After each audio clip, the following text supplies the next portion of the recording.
everyone and welcome back to my channel. So the topic that I have taken today for this video is of health and behaviors. We have been talking a lot about health these days as to how the different ways are there which impacts our physical, emotional as well as mental health. With the unprecedented times that we are in, health has become a really important factor to keep into notice.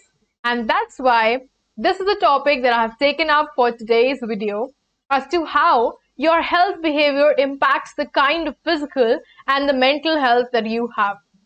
And we are going to discuss a lot in detail about what are the different kinds of barriers are there, what are the different kinds of health behavior practices and health belief model that a person can follow in order to keep themselves physically as well as mentally healthy. And not to forget, towards the end of the video, we'll also be going to talking about how the handwriting is also influenced by the kind of mental status and the health that you are going through. So without delaying much of that introduction, let's begin with today's presentation. So first of all, we are going to talk about the contents that we'll be following in this video, which includes definition of health behavior, the characteristics of health behavior, the barriers to it, the factors that affect the health behavior, as well as the health belief model and how handwriting is related to the health. So the first topic is a definition of health behavior. Health behavior refers to any of those conditions in which a person tries to maintain a better health about themselves. So it's about performing those activities or actions that help you to maintain and improve your current status of health and to avoid any kind of illness regardless of your perceived health status or whether the behavior actually achieves that goal or not. So you have set a particular routine that you're going to go for a walk, you're going to exercise, do yoga. These are all the health behaviors that you are following. Even if they do not lead you to the goal, still they'll be considered as a part of the health behavior because they are intended to improve your conditions of health. So people's health status influences the type of health behavior they perform. What can be your health status? Probably you're going through high blood pressure, probably you are having some breathing problems. So what kind of health behaviors do you take up for that? You will be practicing pranayam for breathing exercises. You will be quitting up smoking so that you do not have breathlessness. So these are all the health behaviors that you will be following to achieve your goal of having a healthy body.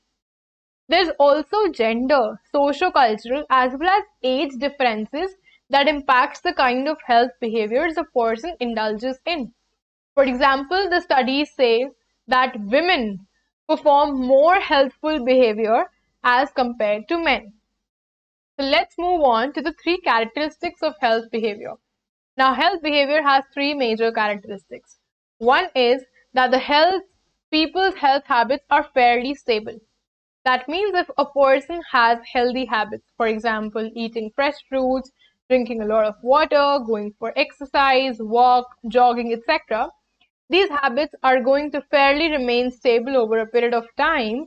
However, there could be instances when they change with time. For example, if a person who was very young and active in their adulthood days would practice a lot of exercises. However, due to the age, they could not strain their body as much as they used to do it in their adulthood. So that is how their habit of the health behavior is going to change over time. The second factor is that a particular health behavior is not strongly tied to each other. For example, if a person has a particular health behavior, we cannot predict that they are going to follow all other health behaviors as well. For example, if we consider a person who goes out for a walk every morning, that doesn't mean that they are going to be a non-smoker or they are going to wear the seat belts of their car whenever they are driving. This is also a part of health behavior because it is directly related to taking care of your own self and saving yourself from the chances of accident. So a person going for a walk need not be a non-smoker or need not wear seat belts while driving shows that second characteristic of health behavior, that if a person has one health behavior, then they necessarily do not have the other health behaviors as well. The third factor is that the health behaviors do not seem to be governed in each person by this single set of attitudes. For example, a person who is practicing the breathing exercises might be doing that because the doctor has recommended them. The other person practicing the same health behavior might have good self-consciousness and that's why they're practicing it. And the others who are practicing different kinds of health behavior could be because probably their friends or peer pressure have suggested them to do so. So there could be different principles or factors that govern an individual who is practicing that particular kind of health behavior. So now next move on to the next topic, that is the factors that affect the health behavior. There are a variety of factors which actually govern which kind of health behavior a person is going to follow or not.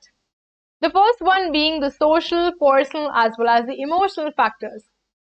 So, friends, family can encourage health behaviors in an individual to a great extent. At the same time, for example, a person who is himself very consciousness, they have a tendency to be dutiful, they know what their behavior should be, and they have high self-esteem are going to probably follow more health behavior as compared to a person who is not so self-conscious about themselves. Again, the second factor is the perception and cognition. People must have the correct knowledge of the health behaviors that they are practicing as well as the kind of health that they have. So once they have the knowledge of what kind of health behaviors are going to save them from which kind of an illness, they're probably going to take up those health behaviors and practice them regularly. Next is the learning.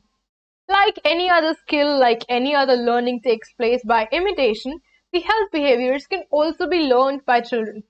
For example, if you are a parent and you are practicing exercises, you're going for a walk every day, and your child is seeing you every day, they're also going to imitate you by observing you and learn those health behaviors.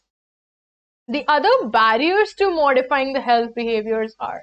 So now we have discussed a lot about how different perceptions, cognitions, the age factors influence a person ending up taking a health behavior.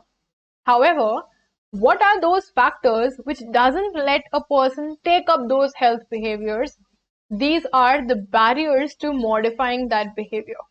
So let's have a look at them. One is the emotional factors. Now, for an individual who is smoking, their smoking might be connected to the reduction of stress that they feel. So now they are emotionally attached to that thing, and that's why it will be difficult for them to quit smoking. And that's how, when you are emotionally related to an unhealthy behavior, it becomes difficult to modify that health behavior. The second is the instability of the health behavior. So the health behaviors are moderately related to each other. So a person who is exercising faithfully for over years might end up not exercising at all because they do not feel like. Similarly, a person may stop smoking for a year, but after a year they may again start smoking because of the increased stress. So that's how it changes and that's how it becomes difficult to modify an individual's behavior permanently. The other barriers are that the health habits are relatively independent of each other and unstable. The reason being that different health habits are controlled by different factors. So for example, if I say there is a smoking instance, now for one person that smoking would be because of the stress. Once the stress is over, again the person is smoking, the maintenance factors could be because of the peer pressure. So now different health habits are being controlled by different factors that a person is going through.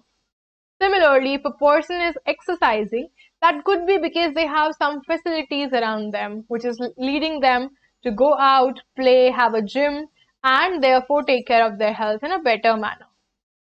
The different factors may control the same health behavior of different people. So for example, one person may be overeating because they have a social pressure, they like to eat, and they primarily eat in the presence of other people. However, for others, the behavior might change because they do not want to eat in front of others, or they are overeating only when they are under stress. The third thing is that the factors controlling a health behavior may change over the history. For example, a person who is although smoking because of the peer pressure now will start smoking because they are under stress. So now, historically, the reason for a person's unhealthy behavior changed from stress to peer pressure or vice versa. Next is that the factors controlling a health behavior may change across a person's lifetime. So for example, I just talk about exercise. We used to exercise in our childhood because it was compulsory in our school days. However, when we grew up, we entered into adulthood, there was a lot of work pressure, and there was no time for exercise. So that changes came up because of the kind of phases that we were transforming into. And that's how different phases of life lead to different health behaviors. So now we move on to the health belief model. This is a very renowned model that has been put to explain the health behaviors of an individual, which says that whether a person practices a particular health behavior or not is determined by two factors. The first factor is that a person's perception about the threat which is related to a particular illness or a health threat, and whether the person believes that a particular health practice will be effective in reducing that threat or not. So the two instances are, on the one hand is the threat of that disease itself, and on the other hand is that how much that person thinks that practicing certain health behaviors is going to reduce the threat of that particular illness. For example, if there's a person who feels that he's going through stress, so now the kind of practice they're going to follow is meditation. So it depends upon the health behavior that the person is going to take up, depends upon how much do they think that the stress is harmful for their health, and how much do they think that meditation is going to help them in reducing that threat. Will depend upon for how long they're practicing that health behavior and in what manner.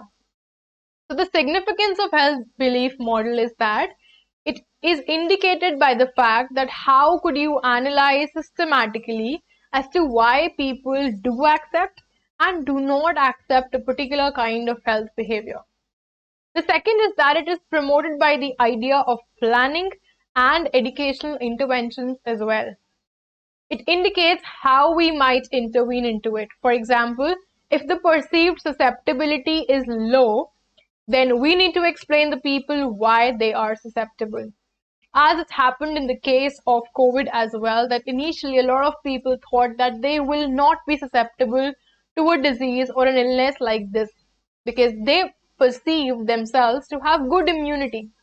However, through a lot of awareness programs, it was important to let the people know that no, they can even be susceptible to this disease and therefore they should take up health behaviors. It also helps in understanding the perceived susceptibility as well as the vulnerability of the disease and to understand the perceived level of threat which is associated with it. And it also forms the analysis of the relative cost and the benefits that will be helpful in acting the prevention model. So now let's move on to the constructs that make up the entire health belief model. The first one is the perceived susceptibility to the health problem. The perceived susceptibility to the health problem refers to how much the person himself or herself thinks that they are vulnerable to getting this illness, or their immune system is low, or they are susceptible to getting that illness. That will make them take up a health behavior. The second one is the perceived severity of the problem. Now, if I talk about normal cold and flu on one hand, and I talk about the COVID virus or the coronavirus on one hand, who is more severe? What do you think is in your opinion? So, the common cold and flu might not be as serious. However, the coronavirus is very severe. because it has turned into a pandemic. And that's why people will take more of the health behaviors in case of the coronavirus. The third is the perceived benefits of the recommended solution. Now, what was the recommended solution in this regard? That was to wear masks, sanitize your hands, and to maintain social distance. So the benefits of that recommended solution was that it was going to save you from getting indirect contact with the patient and is going to save you from getting the COVID disease. At the same time, the benefits that people had because of these recommendations in their mind was that it is going to reduce their chances of getting affected by the virus and thereby not having any fatal consequences. And that were the benefits that were attached to it, and that is why people became more started following those health behaviors. Then is the cues to action. Now, this is something which has been added in the model later on. So, the cues to action refers to the stimulus which is needed to trigger that decision-making process. And what are those triggers? For example, what they started viewing on television was that a lot of people are having chest problems, a lot of people started having heart problems. And so, these were the internal cues that led them to action that no, I don't want to suffer the same pain, and that's why it's important that I take up those health behaviors. Similarly, the other cues to action were the news channels, the newspaper reports, the statistics that were coming on every day, the calls from friends and family members, and the instances, the stories about their families, that were all the external cues to action that were coming to an individual, which made them take up those health behaviors in order to prevent getting affected by that virus. And lastly is the self-efficacy. It refers to a person's own confidence in his or her abilities to successfully perform a behavior. Now, if a person has self-confidence and self-esteem that they are going to wear the mask, they're going to sanitize the hands whenever they're going out, and they're going to maintain the social distance, it is in turn going to help them in saving themselves from getting infected by that virus, then they are definitely going to practice that health behavior. So in a combination, all these 6 different constructs in the health belief model say that depending upon how much a person thinks that they are vulnerable or susceptible to a disease, the kind of recommendations that they have received, the kind of benefits that those recommendations are giving them, the cues to action, and their self-efficacy determines whether they are going to follow a particular health behavior or not. So here is a glimpse of the health belief model where the perception, the demographic variables, the chances of prevention, the perceived threat of the disease, all of them come together to make a person take up a health behavior or not. So finally, talking about a little about the handwriting as well as health. So a lot of researches have been going on in the field of handwriting, and it has become very evident that yes, there is an impact that happens in your handwriting whenever you're going through some kind of mental illness or physical tiredness or digestive problems and other kinds of illnesses as well. So the kind of writing a person has, if a person is suffering from a heart disease, then their handwriting will have some kind of difference. We are going to talk in detail about the different kinds of health and handwriting associations in the next video. However, giving you a just glimpse of it in this video is that there was a research that was done which showed that twice as many resting dots are there in an individual who is into the cardiac group. So this research was done and it showed that when a person is writing, for example, this is my handwriting. Okay. Now, person having a cardiac problem will be indicated by, or any kind of heart malfunctioning, it will be indicated by when they are putting a lot of dots in it, because their brain wants some kind of rest. They cannot write in a continuous manner, and therefore they'll have a lot of dots while writing in that particular manner. For example, they are just writing a sentence cardiac. So they'll put in a lot of resting dots in between. However, a normal person who might not have those heart malfunctionings might not put so many resting dots while they are writing. And that's how we can find a deep connection between health and handwriting. So stay tuned to the next video, and we'll be talking a lot about the different formations that we can observe in a person's handwriting to know what kind of health illness they might be going through. Till then, don't forget to like, share and subscribe this video.